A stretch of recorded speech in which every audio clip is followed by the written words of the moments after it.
जिस केस की न्यूज़ तुम अपने चैनल पे चला रही हो ना, उस केस का कातिल मैं ही हूँ। क्या तुम मुझसे बात करना चाहोगे?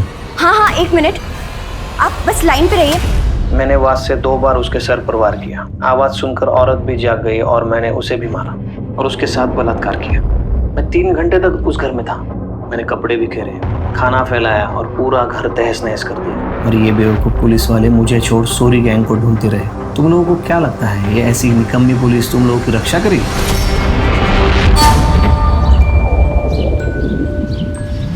इंसान को जब चोट लगती है तो या तो वो खुद को संभाल कर नैतिकता के रास्ते पर चलता है या फिर वो पतन का रास्ता चुनकर प्रतिघात करता है। बदले की भावना और उस पर अमल करना किसी भी अच्छे नागरिक को अपराधी की श्रेणी में ले आता है। और कितना भी तर्क वितर्क कर लें, अपराध कभी भी सही नहीं हो सकता। नमस्कार, मैं हूँ दिव्यांका त्रिपाठी दहिया और मैं स्वागत करती हूँ आपका क्राइम पेट्रोल सतर्क के इस एपिसोड में, जो किसी को लगे घात की कहानी है जिसके प्रतिघात ने कई जिंदगियां ले ली। राजू, जी चल, और मुन्ना को बोलना रास्ते में रुके नहीं कहीं। भैया टेम्पो निकल रहा है क्या? मैंने ऑडिट नहीं किया अभी तक। वो कोई बात नहीं, तुझे मैं संभाल लूँ। ए बंद करना। ये क्या है? ये क्या है भैया? ये तो इलीगल है। आप खुद तो फंसोगे ही और हम आपके साथ काम कर रहे हैं, पुलिस हमें भी तोड़ेगी। ए लेके जा टेम्पो। जो भी तूने देखा ना, उसके बारे में ज्यादा किचकिच मत कर। ये पकड़ और अपना मुंह बंद रख, आगे और भी मिलेगा। बेईमानी का काम मैं नहीं करूंगा भैया जी। आपका पैसा और आपका काम, आपको मुबारक।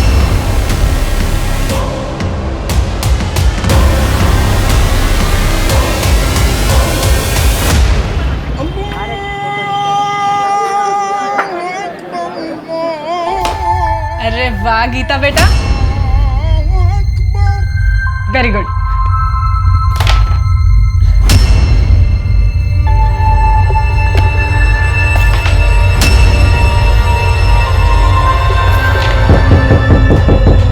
खेलो मैं आती हूँ। आइए पीछे।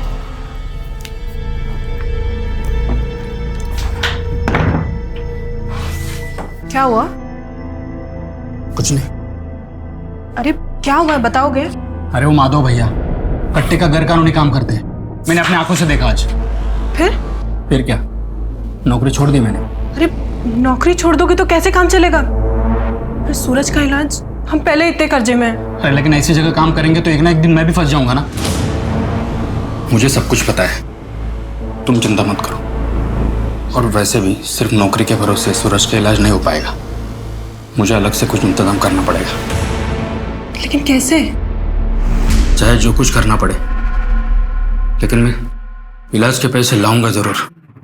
और तुम देखना, अपना सूरज फिर से फुटबॉल खेलेगा। ये सूरज, ये देख, मैं तेरे लिए क्या लाया, एक नई टी शर्ट। और पता है इस पे फुटबॉल भी लिखा है। कैसी है? अच्छी है। पहन के दिखा। अच्छी है। यस, दिखा मम्मी को। बहुत अच्छी है। कैसा लग रहा है? अरे वाह मेरा सूरज।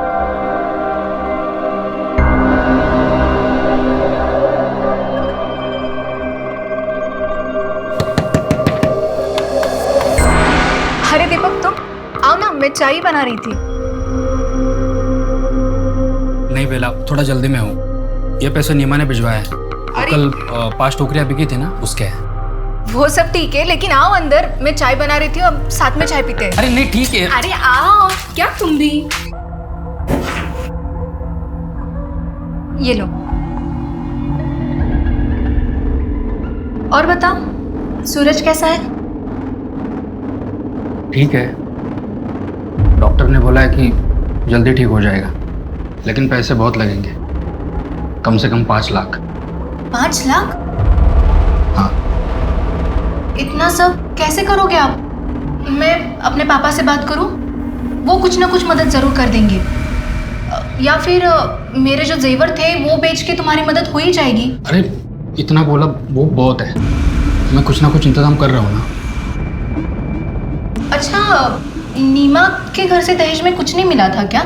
मतलब अगर जेवर वगैरह होंगे तो वो बेच दो ना। उतनी ही मदद हो जाएगी।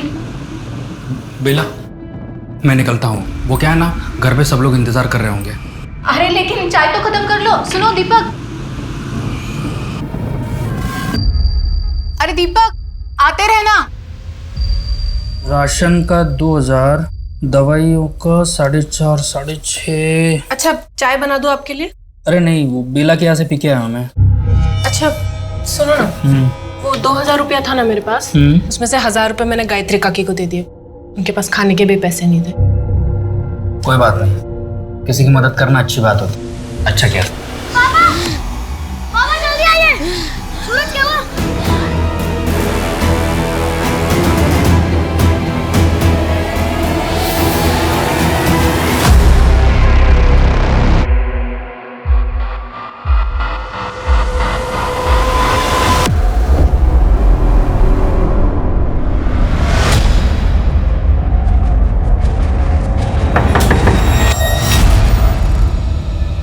पापा नहीं आए साथ में? वो सूरज को लेके अस्पताल गए हैं। अच्छा, आओ अंदर। खाना खाया तुमने? थोड़ा सा।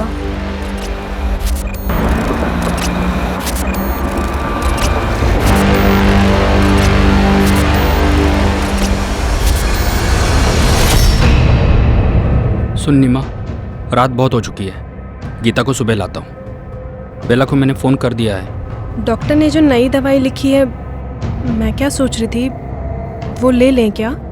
लेना तो पड़ेगा ही।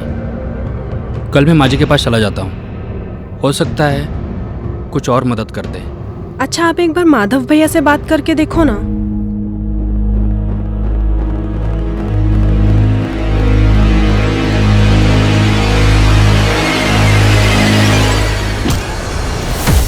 ये कमल, तेरा फेवरेट के घर पे बड़ा कांड हो गया है, पुलिस भी आया है।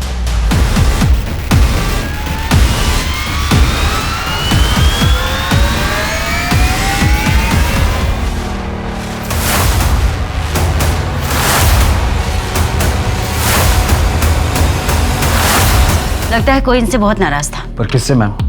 दीपक से या नीमा से?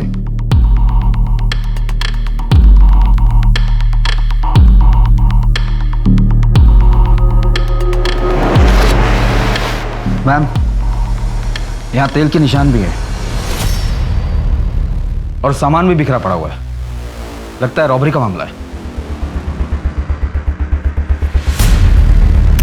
प्लेट्स पर भी ऑयल के निशान है एक्स्ट्रा। वो लोग कच्चे पहन कर निकलते हैं शरीर पर तेल लगाकर, जिससे पकड़े न जाए, और जहाँ चोरी करते हैं वहाँ पर खाना भी खाते हैं। लेकिन मेहता, उन्होंने आज से पहले कोई हत्या नहीं की, एटलीस्ट हमारे सामने तो नहीं। हमारे सामने ऐसा कोई केस नहीं है।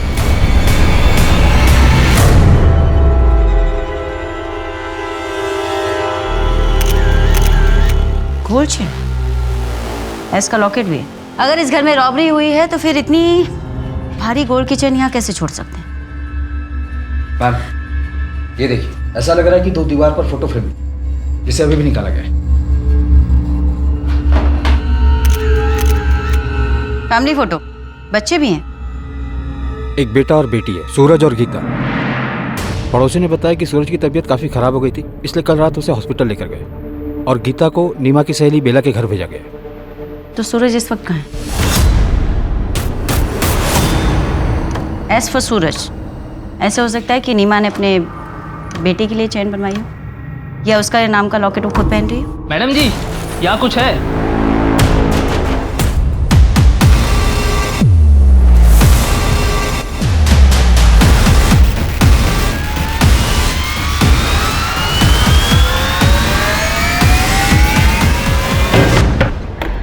गीता कहाँ है? हाँ? गीता कहाँ है? अंदर सो रही है। गीता? गीता? अभी यही तो सो रही थी, पता नहीं कहाँ चली गई। अगर यहीं सो रही थी तो कहाँ जा सकती है? उसे लेने कोई आया था क्या? नहीं, सुबह दीपक आने वाले थे, लेकिन आप लोग यहाँ। देखिए, हमें दीपक, सूरज और नीमा की लाश मिली है उनके घर से। क्या आप बता सकती है कि ये चैन नीमा की है? इतनी बड़ी गोल्ड चेन नहीं, ये नीमा की नहीं हो सकती। वो इतने अमीर है ही नहीं। सूरज के इलाज के लिए उन्हें 5 लाख जुटाने में बहुत मुश्किल हो रही थी। ये उनकी नहीं हो सकती। बेला जी, एक बात बताइए, अगर गीता यहाँ पर नहीं है तो कहाँ हो सकती है? कहाँ जा सकती है? हमें क्या उसके परिवार की किसी के साथ कोई दुश्मनी थी? नहीं, उनकी किसी से क्या दुश्मनी हो सकती है? नहीं। हाँ, लेकिन एक लंबा चौड़ा पठान कई दिनों से दीपक को ढूंढ जरूर रहा था। कुछ और? नहीं। अगर कुछ याद आए तो प्लीज फोन कर देना।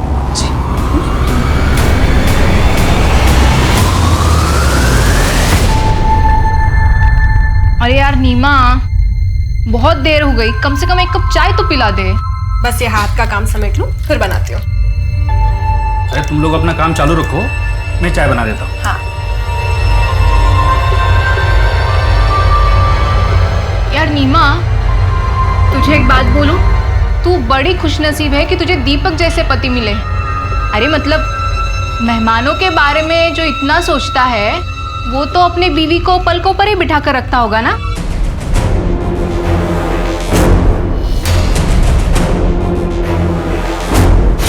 क्या पूरी फैमिली मर गई? ठीक है, तो तुम अभी इतना बौखलाओ मत। मर्डर हुआ है तो पुलिस तो आएगी ही ना। ऐसा करो, तुम अंडरग्राउंड हो जाओ और तब तक इस शहर में मत आना जब तक हम ना बुलाएं। किसी काम के नहीं है मुस्टंडे, पैसा डुबा के ही मानेंगे। मैम, लोकल ज्वेलर से पता चला है कि वो केरला का डिजाइन। केरला पुलिस को फोटो भी भेज दी है। चेन बहुत ही महंगी है।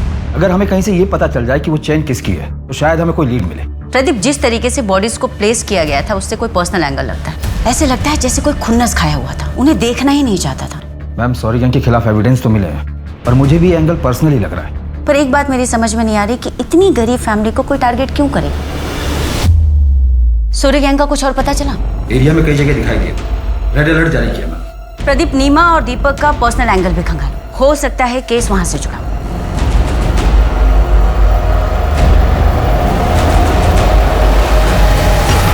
नीमा, मेरी बात सुनना। मैं तू क्यों अपनी जिंदगी खराब करने पर तुली हुई है? अपने निकम्मे पति और बच्चे की बीमारी के बोझ तले अपनी जवानी मत गला नीमा। अरे छोड़ ये सब झमेला और भाग चल मेरे साथ। मैं तुझे कोई तकलीफ नहीं होने। हिम्मत भी कैसे हुई मुझे ये सब बोलने की? ना तो मेरा पति निकम्मा है और ना ही मेरा बेटा मुझ पर बोझ है। वो जगह तू अपनी फैमिली पे, समझा ना? मेरे पति और मेरे बेटे से मैं बहुत प्यार करती हूँ। दोबारा से मुझे ये सब बातें बोली ना तो पुलिस में शिकायत कर दूंगी तेरी, और मोहल्ले में भी जीना दुश्वार कर दूंगी तेरा मैं।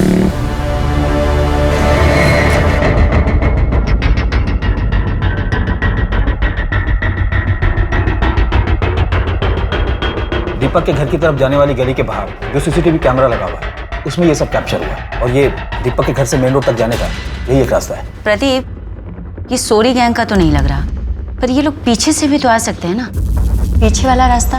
वहाँ कोई सीसीटीवी नहीं मैम, मोहल्ले के अंदर जाने का यही एक रास्ता है। इस बैग पे जिम करो, पता करो इस डिजाइन और इस कंपनी के बैग कौन सी दुकानों में बेचे जाते हैं। मैडम, हॉस्पिटल के अकाउंट डिपार्टमेंट से पता चला है कि दीपक ने इलाज के लिए 4 लाख की पेमेंट की है। इसमें से 3 लाख कार्ड से और 1 लाख कैश पे किया। दीपक या उसके परिवार के पास इतने पैसे नहीं थे, फिर इतने पैसे अचानक से कहाँ से आ गए? मैं दीपक की बैंक स्टेटमेंट निकलवाता हूँ। दीपक या नीमा का कोई रिश्तेदार जहाँ पर गीता जा सकती हो? भागलपुर गांव में कुछ रिश्तेदार हैं, पर गीता वहाँ पर भी नहीं है। अगर वहाँ पर भी नहीं है तो बच्ची गई कहाँ? सेफ है भी है? मैंने दीपक के बैंक स्टेटमेंट को चेक किया, उससे क्लियर पता चलता है कि उसने हॉस्पिटल को 3 लाख रुपए कार्ड से पे किए थे, और ये पैसे किसी वैष्णवी ने उसके अकाउंट में ट्रांसफर किए थे। वैष्णवी? कौन है ये वैष्णवी?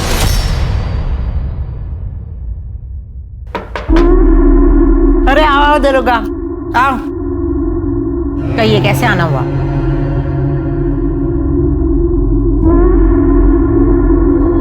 आपने दीपक को 3 लाख रुपए दिए थे। अब क्या करूं दरोगा बाबू, भलाई का काम ही नसीब में आया है। वक्त जरूरत पड़ने पर लोगों की मदद कर देती हूँ, और दीपक को भी 3 लाख रुपए मैंने ही दिए थे, पर सब कुछ कानून के हिसाब से। वो क्या बोलते हैं उसको, बैंक ट्रांसफर। और जब वो पैसे नहीं लौटा पाया तो आपने वसूली के लिए किसी को भेजा था? आफ्ताब को भेजा था। और आपके उस आफ्ताब ने एग्जाम्पल सेट करने के चक्कर में उसको और उसके पूरे परिवार को ही मार दिया। दरोगा बाबू, अगर हम ऐसे ही लोगों को मारने लगे तो लोग हमसे पैसे क्यों लेंगे? 3 लाख रुपए दिए थे, कोई सिक्योरिटी नहीं रखी? सिक्योरिटी के तौर पे घर के पेपर दिए थे उसने। अब तुम बोलोगे उसके मकान के चक्कर में मैंने उसको मार दिया। तुम मेरा घर देखो और उसका मकान देखो। ये आफ्ताब का है? वो तो अपनी गर्लफ्रेंड के साथ लखनऊ गया है घूमने। सर, मैंने वैष्णवी के बारे में सब कुछ पता कर लिया कि पैसों की वसूली के लिए आफ्ताब नाम का एक बंदा जाता है। हिस्ट्री शीटर है वो, और उस पर सेक्सुअल असॉल्ट के आरोप भी है। बेला ने भी यही कहा था कि दीपक के पीछे कोई लंबा चौड़ा पठान पड़ा था। हो सकता है ये पठान आफ्ताब ही हो। अपने खबरों को अलर्ट करो, देखते ही आफ्ताब कब तक अंडरग्राउंड रहता है। सर, पर एक बात समझ में नहीं आ रही है कि जब दीपक के घर में भारी गोल्ड की चेन थी तो उसने वैष्णवी से पैसे उधार क्यों लिए? बोल। भैया जी, थोड़े पैसों की जरूरत थी मुझे। हर महीने पगार से काट लीजिएगा, और आप बोलोगे तो मैं ओवर टाइम भी कर लूंगा। हाँ बोल, कितने चाहिए? वो 4 से 5 लाख की जरूरत। क्या 4-5 लाख? भाई दिमाग ठीक है तेरा? 10-20 हज़ार की बात होती तो मैं सोचता भी। कुछ भी बोल रहा है। 4-5 लाख। चल जा अपना काम कर। 4-5 लाख? नहीं तू चीटर है। मैंने चीटिंग नहीं की है सूरज। अरे मेरी रानी यही नहीं गई है। चीटिंग कर रही है तू, चीटर। क्यों शोर पापा मचा ने रहे हो? बोला पहले तू चीटर है। सुनो मेरी बात। अरे चुप रहो। अब मैं तुमको सिखाऊंगा बिना चीटिंग के कैसे जीतते हैं। नीमा आओ बैठो। ये स्ट्राइकर है। इस ब्रूटल मर्डर केस में तकलीफों से गुजरता लेकिन हंसता खेलता परिवार उजड़ गया था, और इस अपराध को अंजाम देने वाले का कोई सुराग तक नहीं मिल रहा था। फिलहाल उस इलाके में लूटपाट करने वाला सोरी गैंग पुलिस के शक के घेरे में सबसे ऊपर था, लेकिन मुश्किल बात यह थी कि ये सिर्फ रॉबरी का केस नहीं था। दूसरी तरफ सूद पर पैसा देने वाली वैष्णवी थी, जिससे दीपक ने अपने बेटे के इलाज के लिए उधार में पैसे लिए थे और वो उसे लौटा नहीं पा रहा था। लेकिन क्या इन्हीं में से किसी ने इस हत्याकांड को अंजाम दिया था, या फिर कोई ऐसा भी था जो अभी तक पुलिस के शक से बाहर था?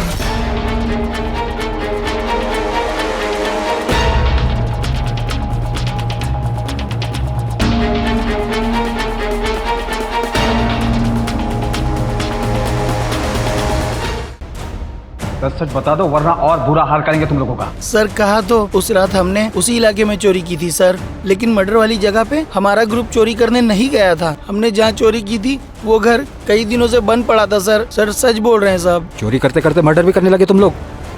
ये दीपक और उसकी फैमिली को क्यों मारा? और ये बच्ची कहाँ है?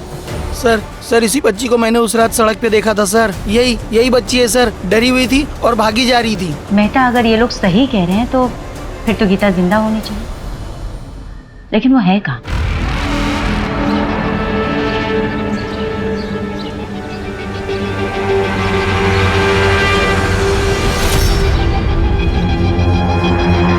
अकेले हो यहाँ? डरो मत, तुम्हारे मम्मी पापा नहीं है? मैं बेटा, तुम्हारा नाम क्या है बताओ? गीता। तुम्हें भूख लगी होगी ना?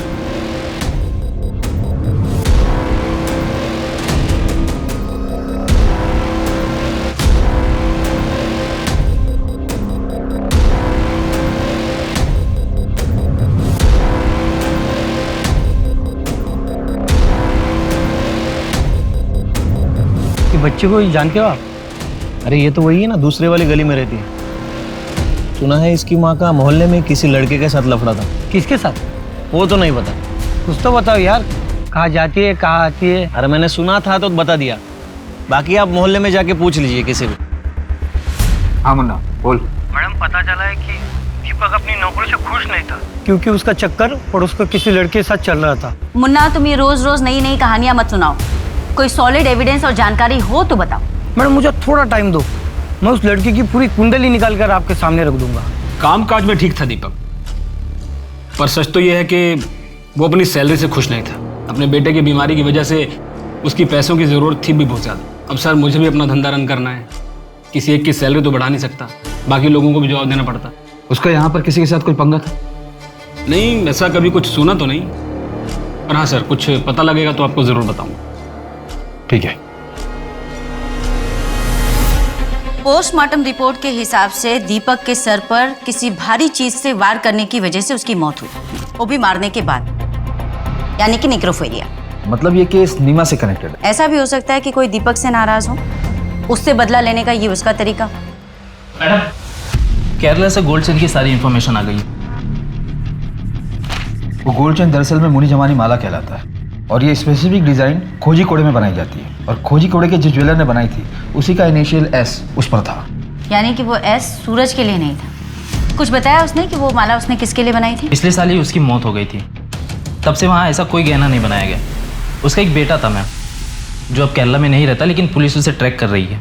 Madam, ma'am, Dhanipur triple murder case में आरोपी कब पकड़ा जाएगा? देखिए मैडम, अभी इन्वेस्टिगेशन चल रही है। अभी तक की जांच में हमारे सामने कोई भी ऐसा पुख्ता सबूत नहीं आया है, पर हम कोशिश कर रहे हैं। लेकिन किसी गरीब फैमिली को मारने के पीछे क्या वजह हो सकती है? I mean, इसके बाद क्या लोग अपने घरों में सुरक्षित महसूस करेंगे? देखिए, हमें पूरा भरोसा है कि कातिल जल्द से जल्द पकड़ा जाएगा और उसे कड़ी से कड़ी सजा मिलेगी। लेकिन कातिल कौन हो सकता है? कोई सरफिरा या विकृत मानसिकता का इंसान। ऐसे लोग वारदात को अंजाम देने के बाद कहीं जाकर छिप जाते हैं, लेकिन औरतों और बच्चों की जिंदगी से खिलवाड़ करने वाला चाहे जहाँ भी छिपा हो, हम उसे ढूंढ निकालें। Thank you. लेकिन मैम, जिस कॉन्फिडेंस के साथ आप कह रही हैं, क्या आप उसे सच में पकड़ लेंगी? मुझे नहीं लगता है आपके पास कोई ठोस लीड है।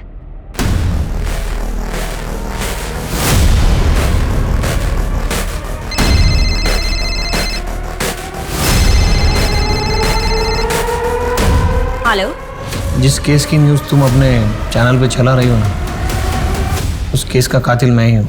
क्या तुम मुझसे बात करना चाहोगे? हाँ, एक मिनट, आप बस लाइन पे रहिए।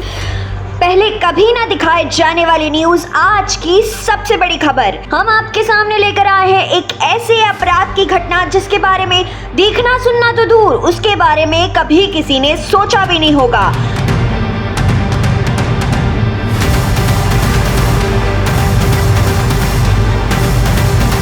मैम, आपने न्यूज़ देखा?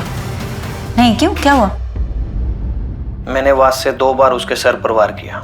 वही वास जो उनके घर को बहुत खूबसूरत बना रहा था। मैंने कपड़े भी घेरे, खाना फैलाया और पूरा घर तहस नहस कर दिया। और ये बेवकूफ़ पुलिस वाले मुझे छोड़ सोरी गैंग को ढूंढते रहे, जबकि मैं खुला घूम रहा था। तुम लोगों को क्या लगता है ये ऐसी निकम्मी पुलिस तुम लोगों की रक्षा करेगी? आपका नाम क्या है? नाम में क्या रखा है? मैं आप लोगों को बता रहा हूँ, ये निकम्मे पुलिस वाले मुझे कभी नहीं पकड़ पाएंगे, क्योंकि वो मुझ तक कभी पहुँच ही नहीं सकते।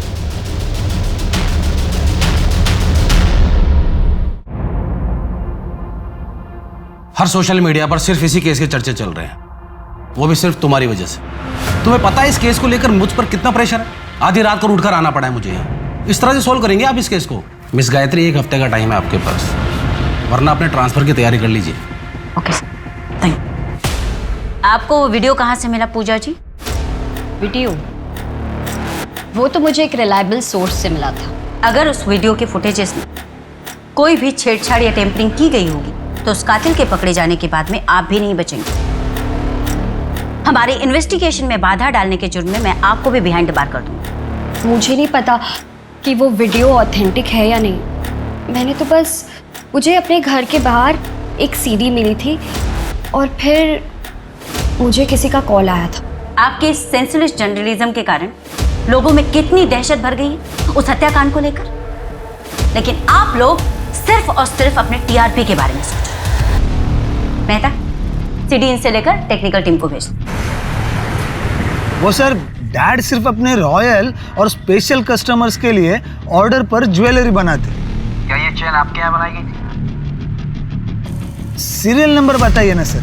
जहाँ पे एस मार्क होगा ना सर, उसके नीचे देखिए ना। हाँ, R19/431। ओके सर, एक मिनट।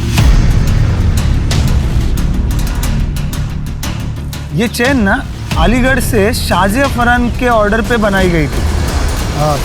रिकॉर्ड में पूरा एड्रेस और नंबर है, मैं आपको मैसेज करता हूँ सर। क्या ये चेन शाजिया की है? ये चेन तो शाजिया का ही है, पर आपको कहाँ से मिला? शाजिया कहाँ है? शाजिया अब नहीं रही। 15 दिन पहले ही उसकी हार्ट अटैक से मौत हो गई। शाजिया की कोई फोटो है आपके पास?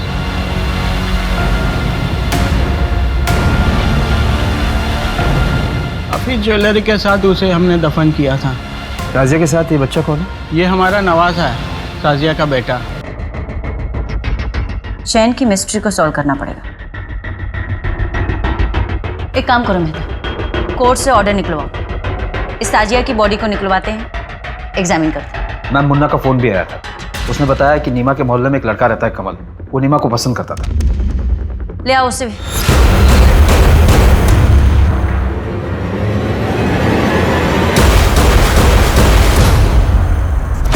डेड बॉडी पर एक भी ज्वेलरी नहीं है, बॉडी को पोस्टमार्टम के लिए भेजो। साहब मैं सच्ची कह रहा हूँ साहब, उस रात मैं अपनी चचेरी बहन की शादी में गया था साहब। आप चाहे तो रिश्तेदारों से भी पूछ सकते हैं, पूरी रात वही था। तेरी चचेरी बहन का एड्रेस दे। मैम, कमल ने बताया कि वो उस रात अपनी चचेरी बहन की शादी में गया हुआ। हमने चेक किया और मुन्ना का कहना है कि कमल का प्यार एक तरफा था, नीमा की तरफ से कुछ नहीं था। तुमने ये साजिया फरहान की फाइल पढ़ी मेहता? इसके साथ भी नेक्रोफिलिया हुआ था जैसे नीमा के साथ, और साजिया के साथ तो उसकी डेड बॉडी को कब्र से बाहर निकालकर बलात्कार किया गया। जर्नलिस्ट का क्या? मैम, किलर ने जर्नलिस्ट को जिस नंबर से फोन किया था वो फेक आईडी पर लिया गया था, वहां तो डेड एंड है। मेहता, इन सब के पीछे जो कोई भी है, ये सब कुछ प्लान किया है। वो ऑयल स्टैंड्स का प्लान करना, खाना जानबूझकर छोड़ना, नीमा के अफेयर वाली बात, दीपक के ऑफिस की प्रॉब्लम वाली बात, ये सब कुछ डेड एंड पर जाकर ठहर जाती। इसका मतलब इस केस के इन्वेस्टिगेशन को शुरू से ही गुमराह किया गया। वो क्राइम सीन सिर्फ और सिर्फ हमें मिसलीड करने के लिए क्रिएट किया गया था। क्या सच में इस हत्याकांड की जांच उस शातिर अपराधी के बिछाए जाल में उलझती जा रही थी? इन्वेस्टिगेशन में ये इशारा जरूर मिल रहा था बार बार कि जुर्म करने वाला एक नेक्रोफिलियक है। अपराधी इतना शातिर था कि हर मिला हुआ सुराग अधूरा था। शहर के लोग दहशत में और पुलिस बेबस, बस एक लीड मिलने का इंतजार कर रहे थे सब। पापा, आपने फिर से पकड़ लिया। मेरा चुपकली इधर बैठा है, आजा बाहर। चल चल, अब मम्मी को ढूंढते, आजा। मम्मी मम्मी मम्मी कहाँ छुपी है?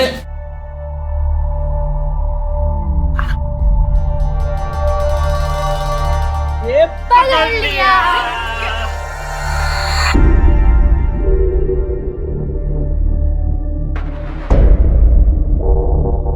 जिस दिन शाजिया की मौत हुई थी उस दिन शाजिया के घर पर कोई ज्वेलर आया था। शाजिया ने अपनी सहेली को फोन करके कहा था कि अगर उसे ज्वेलरी देखनी हो तो उसके घर आ जाए, क्योंकि वो ज्वेलर बहुत ही सस्ते दामों में ज्वेलरी बेच रहा था। हालांकि शाजिया की सहेली शाजिया के घर नहीं आई थी और शाम को जब शाजिया के पेरेंट्स घर आए तो उसकी मौत हो चुकी थी। लेकिन सवाल अभी भी वही है मेहता, क्या कातिल ने जानबूझकर ये सब कुछ सिर्फ इसलिए किया कि वो दीपक और नीमा को मारना चाहता था? उसका टारगेट आखिर कौन था, दीपक या नीमा? और फिर इसमें साजिया कहाँ फिट बैठती? मैम, यहाँ हत्या का मोटिव समझ में ही नहीं आ रहा है। वो बच्ची गीता भी नहीं मिल रही। सच कहूँ तो मुझे उस बच्चे की फिक्र होने लगी। पता नहीं ठीक होगी भी या नहीं।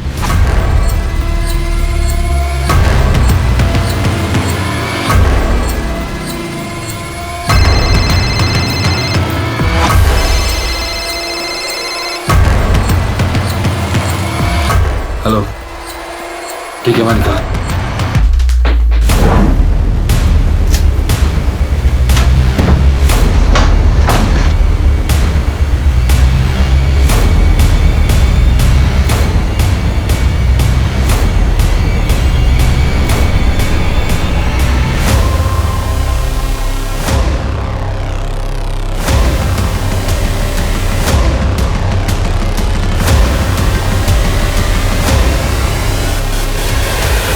किसका ये?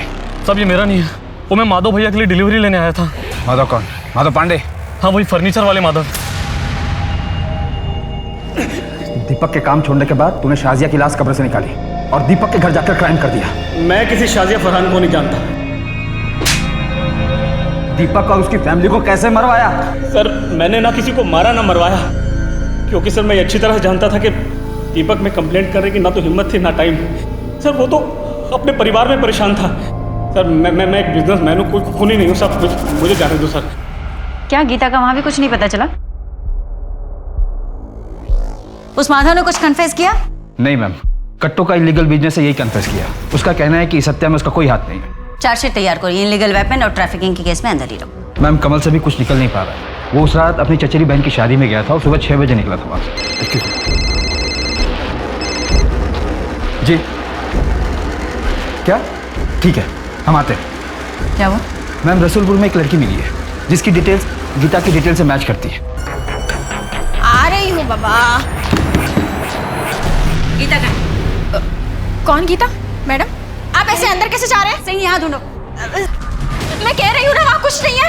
आप ऐसे कैसे किसी के घर में घुस सकते हैं? मैं बोल रही हूँ ना सर, मैडम मैं बोल रही हूँ ना, यहाँ पर कुछ भी नहीं है। कौन कौन रहते हैं यहाँ पे? मैं और मेरा पति। मैडम देखिए, आप जाइए यहाँ से।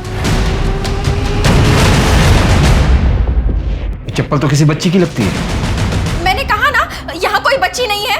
एक तो आप बिना किसी परमिशन के मेरे घर में घुस आए हैं और ऊपर से मुझसे क्वेश्चन कर रहे हैं। आप जाइए यहाँ से। मैडम वहाँ कुछ नहीं है, सिर्फ कपड़े हैं। हाँ तो देखने दो, बाहर आओ, डरो मत। हमें ना किसने किडनैप किया इसे? तूने किडनैप किया, तेरे पति ने। आओ।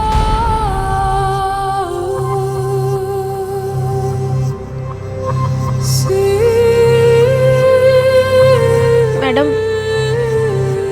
मेरा कोई बच्चा नहीं है, मैं माँ नहीं बन सकती। इसलिए जब मैंने गीता को देखा तो मेरा मन नहीं माना और मैं अपने साथ अपने घर ले आई। हमारे पास बहुत पैसा है लेकिन मेरा पति शराबी है, इसलिए मैंने गीता के बारे में अब तक उन्हें कुछ नहीं बताया। पता नहीं गीता किसी भी आदमी को देखती है तो ऐसे डर जाती है कि अलमारी में जाके छुप जाती है। अगर ऐसी बात है तो तुमने पुलिस स्टेशन में इन्फॉर्म क्यों नहीं किया? हम पिछले 15-20 दिनों से इस बच्ची की तस्वीर लेकर यहाँ वहाँ ढूंढ रहे। मैंने न्यूज़ में देखा था कि मर्डरर ने किस तरीके से आप लोगों को चैलेंज किया था। मुझे गीता की जान की चिंता है, इसलिए मैंने किसी को कुछ नहीं बताया। हाँ लेकिन गीता ने अपने माँ बाप के कातिल को देखा है। गीता बेटा डरो मत, याद करो और बताओ उस रात क्या हुआ था, क्या देखा था तुमने?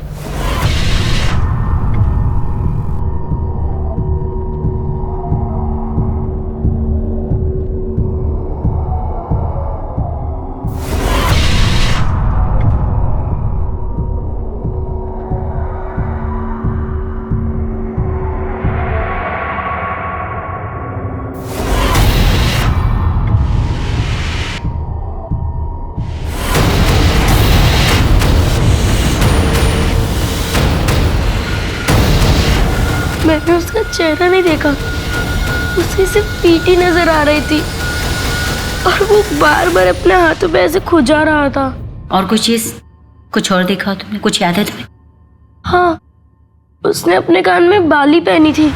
मुन्ना, वो आदमी बार बार खुजली करता था, कान में बाली पहनता था। क्राइम सीन पर उसने ड्रिंक भी किया था, शायद अल्कोहलिक हो। ऐसे किसी भी आदमी के बारे में चारों तरफ पता करो, ढूंढो उसे, ठीक है? अच्छा मुन्ना, तुमने एक बार रीमा के अफेयर के बारे में बात बताई, पर आगे कोई लीड नहीं दी। कि बच्चे को जानते हो आप? देखो भाई, लड़के के बारे में कुछ मालूम नहीं मुझे। माँ के बारे में पूछोगे तो मोहल्ले में कोई भी तब वो खुजली करते जा रहा था और मेरे को नीमा के बारे में बता रहा था। तुमने उसे देखा था? स्केच बनवा सकते हो? हाँ साहब, कोशिश करूंगा।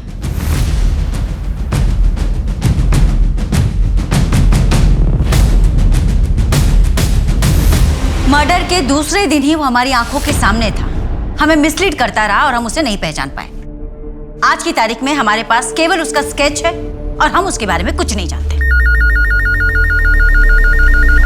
हेलो, क्या? कहाँ? कोलकाता? आप मुझे फैक्स कर सकते हैं? जी please note down the number 44344610। Kolkata में भी आज से 2 साल पहले नेक्रोफेलिया का केस हुआ था, वहां भी विक्टिम का बेटा गायब। मैडम, कोलकाता पुलिस हेडक्वार्टर से फैक्स आया है। विक्टिम का नाम मौसमी। उसे मारने के 2 दिन बाद तक उसकी डेड बॉडी के साथ बलात्कार किया गया था। उसका 12 साल का बेटा था, आखिरी बार वो खुर्जा में देखा गया।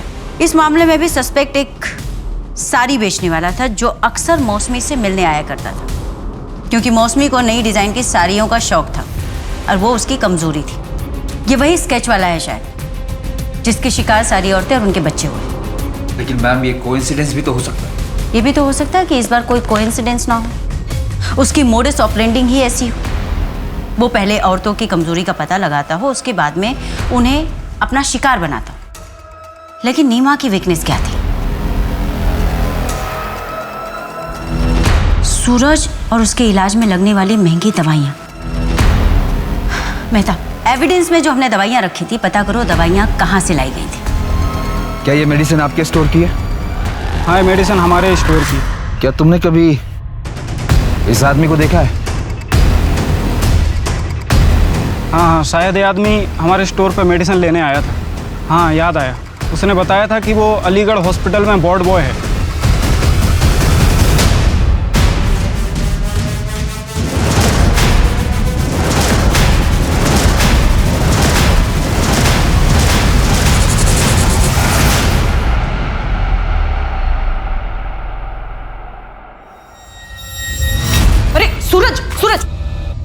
मना किया ना तुझे, कभी सुनता नहीं है मेरी बात। ऊपर कर पैर। अभी ज्यादा बीमार हो गया तो फिर फुटबॉलर नहीं बनना तुझे। डॉक्टर सर की बात सुनता है ना मेरी बात सुनता है। डॉक्टर साहब को कुछ भी बोले, ऐसे कई सारे पेशेंट्स हैं जो अपने बुढ़ापे तक भरपूर जीते हैं। आप बस इलाज चलने दो। दवाइयाँ इतनी महंगी है और कुछ समझ में नहीं आ रहा है, कुछ बेचने के लिए भी नहीं बचा अब तो हम लोगों के पास। एक आदमी को जानता हूँ जो ऐसे बीमारियों की दवाई आधे से भी कम दाम में देता है। आप चाहो तो मैं आपको दिलवा सकता हूँ। हाँ हाँ, आपका बहुत बड़ा एहसान होगा हम लोगों के ऊपर। कल सुबह ही मैं दवाई लेके आता हूँ। आप अपना एड्रेस दीजिए। जी देती हूँ।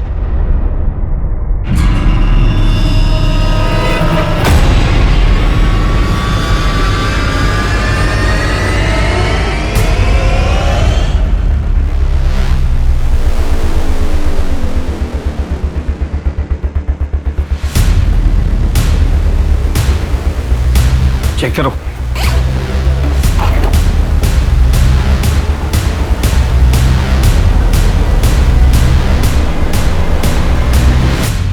ये नीमा और उसकी फैमिली, इसने जिस जिसको मारा उनकी निशानी अपने पास रख ली। पता नहीं और कितनों को मारा होगा इसने। गिनते रहिए साहब, बहुत है। किसे ढूंढ रहे थे? मुझे? बहुत ज्यादा वक्त नहीं लग गया आपको मुझे ढूंढने में, जबकि मैंने बहुत सारे सुराग छोड़ दिए। जहां जाता था वहां सुराग छोड़ता था। ऐसा करेंगे तो कैसा चलेगा साहब? नहीं नहीं नहीं नहीं, मारोगे तो कुछ भी नहीं बताऊंगा, ऐसे सब कुछ बता दूंगा। कैमरा में देख के बोलना है या फिर आपको देख के? तू ऑन कैमरा मार खाएगा या ऑफ कैमरा? मैडम ये मत समझना कि आप लोगों ने मुझे पकड़ा है। मैंने खुद पुलिस को ये चांस दिया कि वो मुझे ढूंढ ले। दरअसल अब मैं भी चाहता हूँ कि पूरी दुनिया को मेरी कहानी पता चलनी चाहिए। उनको पता चलना चाहिए कि मैं कोई शिकारी नहीं बल्कि खुद शिकार हुआ हूँ। मुझ पर भी जुल्म हुए हैं, मैं भी विक्टिम हूँ। इसीलिए तूने एक के बाद एक मर्डर किया, उन लोगों का भी जिनका कोई कसूर नहीं। क्या बिगाड़ा था उन लोगों ने? आपके बाल भी सीधे हैं क्या? हाँ, मैं भी सीधी और मेरे बाल भी, पर जलेबी की तरह। तू ये बता कि सूरज और नीमा ने तेरा क्या बिगाड़ा? मैंने तो उसकी मदद करी है। कैसे डांट रही थी उसे? मना किया ना तुझे, क्यों उतर रहा है बेड से? कभी सुनता नहीं है मेरी बात। अब ये बता कि ये सब तूने क्यों किया? कोई अपने बच्चों को डांटे, उन पर अपना हक जमाए, उनको तकलीफ दे, मुझसे बर्दाश्त नहीं होता। और मैडम, ये सभी औरतें वही कर रही थी। मुझे जितना तुझ पर गुस्सा आ रहा है ना, उससे कहीं ज्यादा तरस आ रहा है। जिस माँ की जातियों और परवरिश की तू बात कर रहा है ना, तू बिल्कुल उसके जैसा बन गया। मैं कोर्ट से रिक्वेस्ट करूंगी कि तुझे ऐसी कड़ी से कड़ी सजा मिले ना कि दूसरा कोई तुझ जैसा ना बने। नवीन पूरी दुनिया को ये बताना चाहता था कि उसके साथ कितना अन्याय हुआ था। उसे ये लगता था कि वो शिकारी नहीं, वो खुद शिकार है।